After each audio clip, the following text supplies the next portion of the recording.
6:44. Le agradecemos su tiempo a esta hora de la mañana al exministro de Salud, el doctor Francisco Andino. Con él vamos a estar hablando acerca del incremento de casos de dengue en el Ecuador, y se entiende que esta problemática no solamente se ha registrado en nuestro país. Cuéntenos por qué se ha provocado toda esta ola de dengue a nivel nacional y el gobierno como que no ha dicho mucho al respecto, ¿no? Bienvenido, buenos días. Sí, muy buenos días, un gusto estar con usted y un saludo cordial a través de este prestigioso medio a toda la ciudadanía. La lucha contra el dengue no es una lucha solo del gobierno, del ministerio, es una lucha de todo el mundo, es decir, de todo el conjunto del Estado, inclusive de la responsabilidad individual y colectiva que debe tener la gente en sus casas. Sabemos que estamos viviendo un clima bastante aberrante, diferente a un fenómeno del niño a las veces anteriores, que condiciona inclusive a mejorar el crecimiento del vector de la Aedes aegypti, del mosquito, del zancudo. Y con ello tenemos temperaturas de más de 25 grados, periodos lluviosos periódicos, y obviamente el tema de la recolección de basura y al interior de las casas no sabemos que estamos nosotros teniendo criaderos de mosquitos cuando tenemos plantas acuáticas que no le cambiamos el agua, floreros que no le cambiamos el agua, o depósitos de agua que verdaderamente tenemos que lavarlos, limpiarlos, cepillarlos, ponerle jabón y cloro cada 5 días, y una tapilla, una tarrina, una caña, una llanta o aquellas cosas que a veces acumulamos atrás en los patios hacen precisamente que estos criaderos se den. Ese es por un lado, clima y el concepto individual. Por otro lado, el 2016 se eliminó el servicio de control de vectores que había sido cambiado, el llamado SNEN, ¿no es cierto? Es el servicio de control de vectores que verdaderamente cumplía un rol no solamente del control de la fumigación o del control del mosquito adulto, cumplía el rol de investigar si estos eran resistentes a los pesticidas usados, deltametrina, malatión, como hoy no lo sabemos. Si le crece un pelito más al mosquito, si la pata izquierda o derecha del mosquito está aberrante, es decir, que si inclusive tenemos ya el Aedes albopictus y no solamente el Aedes aegypti, el Aedes albopictus tiene otras consideraciones. Entonces, resulta que lo pasaron a los distritos, a los circuitos, y ellos solamente hacen tarea de fumigación y no sabemos indicadores como el indicador Bretau, el indicador por infestación de casa, el indicador pupal, que nos hace medir el riesgo de la población al respecto. Entonces, no hay comunicación, no hay información a la comunidad, los medios de comunicación no están inclusive enterados precisamente para poder difundir estas condiciones a la comunidad participe y sea cogestor del control de la Aedes aegypti, que hoy estamos más de 28.000 casos, más de 34 fallecidos, 3.800 casos de dengue grave, y que es un horror que en cualquier época anterior, un muerto por dengue hubiera sido un escándalo. Y hoy tenemos más de 34 fallecidos y prácticamente no decimos nada. O si no tenemos recursos, apelemos precisamente a la gran minga ciudadana, porque esto no se controla solo con la fumigación. ¿Se puede afirmar que existe una epidemia del dengue? ¿Aplica ese término? Claro que sí, etimológicamente hablando. En epidemiología decimos que un número mayor a los presentados en un periodo de tiempo y en un territorio se llama epidemia. A eso se dice. Lo decimos en epidemiología, hay un brote, pero si el año anterior cerramos con 27.000 casos, 27.800 en todo un año, y nosotros recién estamos evaluando las primeras semanas, que son aproximadamente la 16ª semana epidemiológica, y ya tenemos una cifra mayor a lo que teníamos el año anterior, es epidemia. Es epidemia y no hay dónde debatirlo o discutirlo.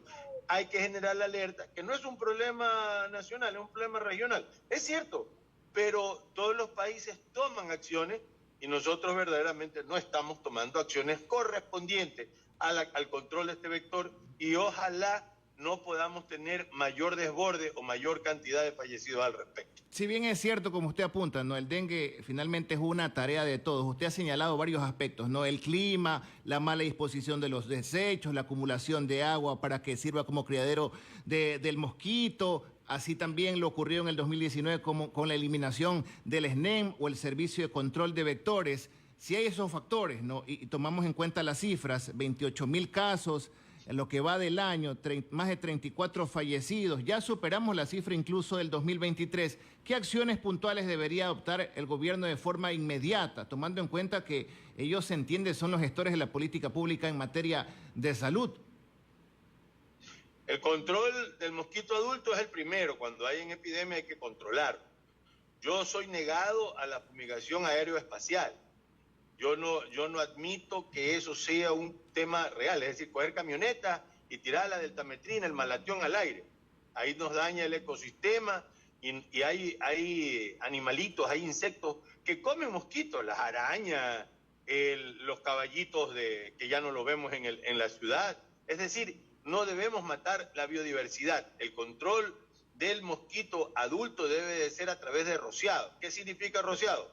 Motomochila, rociar en la pared y tratar de ver, porque ahí es que se pega. Los cristales de la deltametrina o el pesticida es comido por el mosquito adulto y se muere. Otros términos es el uso de las condiciones reales de la batización, el TENEFO, o tratar de culturizar a la gente y trabajar con los municipios sobre el tema de recolección de basura y hacer una campaña masiva. Oiga, el tratamiento del dengue es agua, es suero oral. Y si la gente no sabe que no tomar suero oral y no generar el antitérmico, porque esto es una enfermedad que se autolimita en 5 a 7 días, significa que usted debe tomar mucho suero oral y así va a evitar morir por dengue. Pero si no hay un esquema que en los hospitales, en algún momento cuando teníamos planes de contingencia, se ponían bidones con suero oral. Entonces el paciente llegaba, tiene horas para esperar, pero está que se hidrata. Entonces muchas veces los centros hospitalarios son parte del problema porque inclusive no existe ni siquiera cama. Entonces, en un plan de contingencia, lo que debe tener es sillones y sillas y hidratar a la gente o mirar qué caso puede ir a la casa al control de suero en cierta forma, tomando esas consideraciones de no tener riesgo y mirar y decirle a la población, hey, tú tienes fiebre, escalofrío, dolor de ojo, dolor de músculo, das enrojecimiento de la piel y parece como que te hubiera atropellado un carro por el dolor que sientes, obviamente estás con un dengue. Si de repente vas a tener una hepatitis o vas a tener un problema cerebral, desmayo, convulsiones, el dengue es grave. Si te duele la panza, te duele el pulmón porque tienes una serositis, el dengue es grave. Entonces tienes que acudir a un médico de forma inmediata porque también los procesos de la gripe, del COVID o de los brotes de influenza verdaderamente nos hacen confundir a que podamos tener dengue. Pero las condiciones reales están y obviamente lo que te decimos, no es que llega el periodo frío, ¿no es cierto? Nosotros tenemos dos partes de climática, una la lluviosa y la otra no lluviosa, que es frío. Entonces, cuando llega el periodo de frío, se controla por clima gran parte del problema, no todo el problema, y todo el año vamos a tener. Entonces, el mosquito, que tiene un comportamiento diurno, que trabaja desde las 6 de la mañana hasta las 6 de la tarde, y tiene una característica específica, porque tiene una patita como que tuviera polines, negra con blanca, y una cabeza blanca, esa es la Aedes aegypti. Y al final, por eso es que los niños, las mujeres embarazadas, los ancianos, aquellas personas que tienen obesidad o trastornos de inmunocompromiso deben de tener mayor condición todavía para protegerse. Entonces, si esas cositas informamos, nosotros como Foro Permanente de la Salud, hemos pasado un pequeño video que dura 1 minuto 45, lo regalamos a ustedes, pónganle el membete que ustedes quieran, no hay problema por nosotros, la idea es educar a la comunidad y ser parte de la solución entre la sociedad y el Estado y el gobierno. ¿Qué pasa si la gente se automedica, tomando en cuenta que a veces van a los subcentros de salud y de forma inmediata, ¿no? Uno puede presentar y comunicar síntomas, pero le dice, no, tómese esto, váyase a la casa. También la gente ha dicho que están mal diagnosticando los casos de dengue. ¿Cuándo sí tenemos que ir al subcentro y que efectivamente nos van a hacer alguna prueba para determinar que tenemos esa enfermedad o no? Cuando no haya certeza de la enfermedad, hay que ir al médico. Casi en la gran parte, el médico tiene que definir quién está con dengue grave o no. Yo le voy a comentar algo. Estaba con una niña, un trabajador de muchos años que yo lo conozco, y prácticamente no lo pude ingresar en un fin de semana porque estaba todo el sistema colapsado, o así se pretendía decir que el sistema estaba colapsado.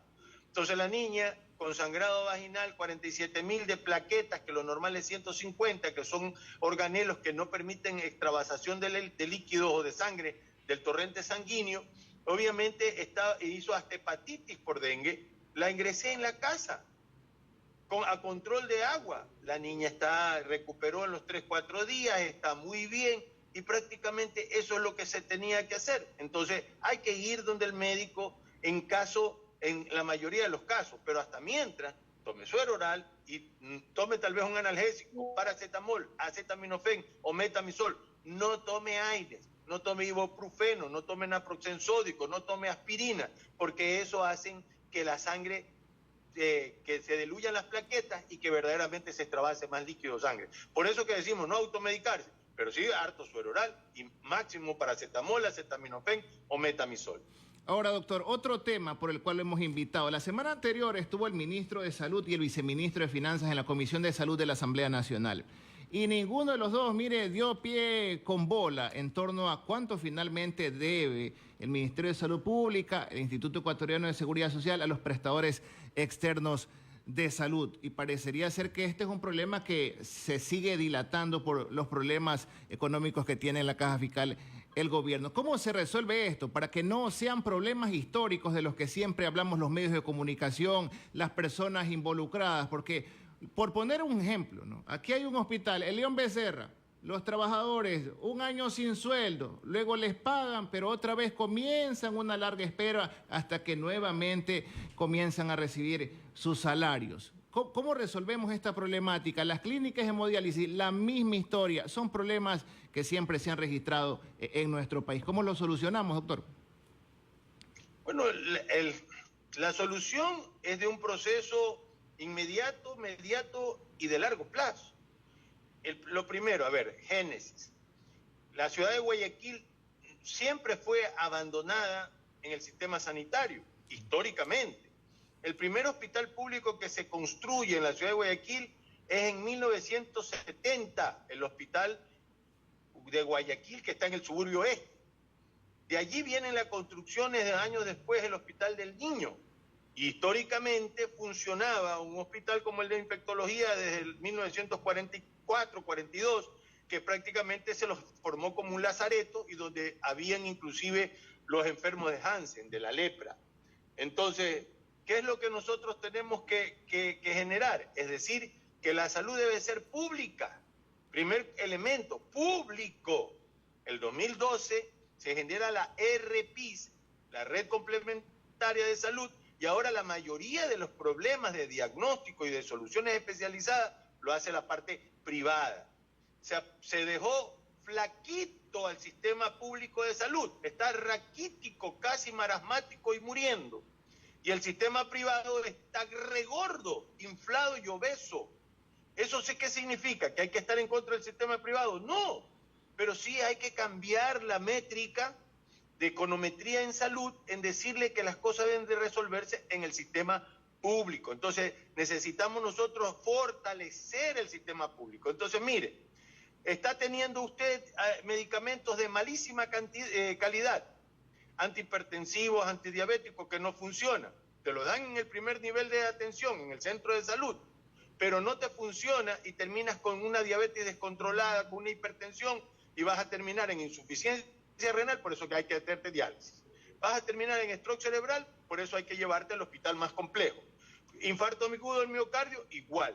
Te amputan la pierna o te desprende la retina, igual en la especialización. Entonces, ¿qué estamos nosotros haciendo? Que un sistema inservible. Y por eso que ese Código Orgánico de la Salud, que tanto lo enarboraron y que tuvo la certeza el licenciado Moreno, en vetarlo completamente, tiene que irse al tacho de la basura. Igual que debe ir al tacho de la basura la ley de contratación pública. Porque esa ley de contratación pública a ti te hace que no puedas tener operatividad en el sistema. No tienes contratación de medicamentos, no tienes insumos, no tienes dispositivos, no hay limpieza, no hay nada. entonces está destrozado el sistema público. El sistema privado contrata en forma directa, hace negociación con uno y con el otro, compra por calidad, lo que nosotros no estamos comprando por calidad, sino por precio. Y todo el mundo está en la Contraloría porque precisamente hay un laboratorio llamado James Beard, que le digo, en el ácido valproico, en todo el sistema se deshace la tableta, pero no se hace nada. Perdimos el Instituto Nacional de Higiene. Entonces ahí le digo yo a usted, si no tenemos la red pública de salud, de acuerdo al artículo 360 de la Constitución, construida y articulada en los 4 grandes subsistemas, Ministerio de Salud Pública, IES, IFA y POL, para que atienda al 80% de la población, quedándonos un 10% para la universalización y 10% que tiene recursos para que sea atendido a nivel privado, la deuda va a crecer. Entonces yo sigo emitiendo órdenes que me van a hacer resonancia, insuficiencia renal, al control externo. Entonces se debe más de 4.000 millones de dólares, es una barbaridad. Las deudas son deudas y hay que cancelarlas.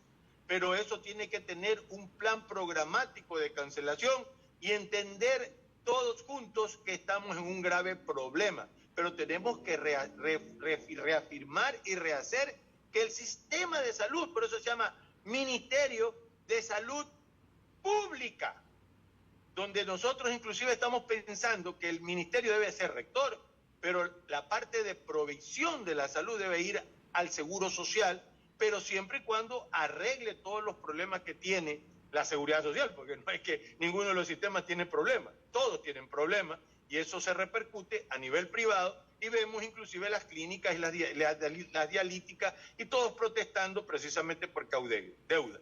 Las deudas deben entenderse que deben ser canceladas y deben de ser inclusive auditadas debidamente, porque el sistema privado también abusó de la ARPIs. Ingresaban a terapia intensiva gripes, ingresaban a terapia intensiva gastritis, ingresan cosas que no son precisamente para la complejidad. Entonces aquí hay un problema también donde existe de ambos lados zapada. Debe acabarse la fiesta, auditar bien las cosas, saber que debe tener honestidad y trabajar por la salud y la vida de los ecuatorianos, que ese es el concepto fundamental que te dice el derecho humano más indelegable, infraccionable, no puede ser perdido, que se llama salud. Doctor, un gusto conversar con usted esta mañana. Gracias por su tiempo. A ustedes un gusto también. 7:02. Ahí estaba con nosotros el doctor Francisco Andino.